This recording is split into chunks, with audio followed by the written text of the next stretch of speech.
মৃত্যুর সময় যখন মানুষের আত্মা বের হতে থাকে তখন তার কাছে 5 জন ফেরেশতা আসেন। প্রথম ফেরেশতা তখনই আসে যখন তার রূহ শেষ নিঃশ্বাস পর্যন্ত চলে যায়। তাকে প্রশ্ন করে, আজ তোমার শক্তিশালী শরীর কোথায় গেল? যখন আত্মা পুরোপুরি বের হয়ে যায় তখন দ্বিতীয় ফেরেশতা এসে বলে, আজ তোমার ধন দৌলত কোথায় গেল যেগুলো তুমি জমা করেছিলে? আর যখন জানাজায় ওঠানো হয় তখন তৃতীয় ফেরেশতা এসে বলে, আজ তুমি এতটা লম্বা সফরে বের হয়েছো যা তুমি এর আগে কখনো করনি। আজ তোমাকে এমন ঘরে শোয়ানো হবে যেখানে নিঃশ্বাস নেওয়ারও জায়গা নেই। আর যখন তাকে কবরে শোয়ানো হবে তখন চতুর্থ ফেরেশতা এসে বলে, কাল পর্যন্ত তুমি জমিনের উপর চলাচল করেছো আর আজ জমিনের নিচে শুয়ে আছো।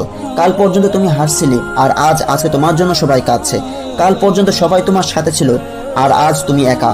যখন কবরে মাটি দেওয়া হয় আর সবাই চলে যায়, পঞ্চম ফেরেশতা এসে বলে, তোমার সব আপনজন তোমায় একা রেখে চলে যাচ্ছে। আর যদি তারা থেকেও যেত তাহলেও তোমার কোনো সুবিধা হতো না। আজকে তুমি হয়তো জান্নাতের সুসংবাদ পাবে, নয়তো কবরে আযাব ভোগ করবে। আল্লাহ আমাদের সবাইকে কবরে আযাব থেকে মুক্তি দান করুক, আমিন।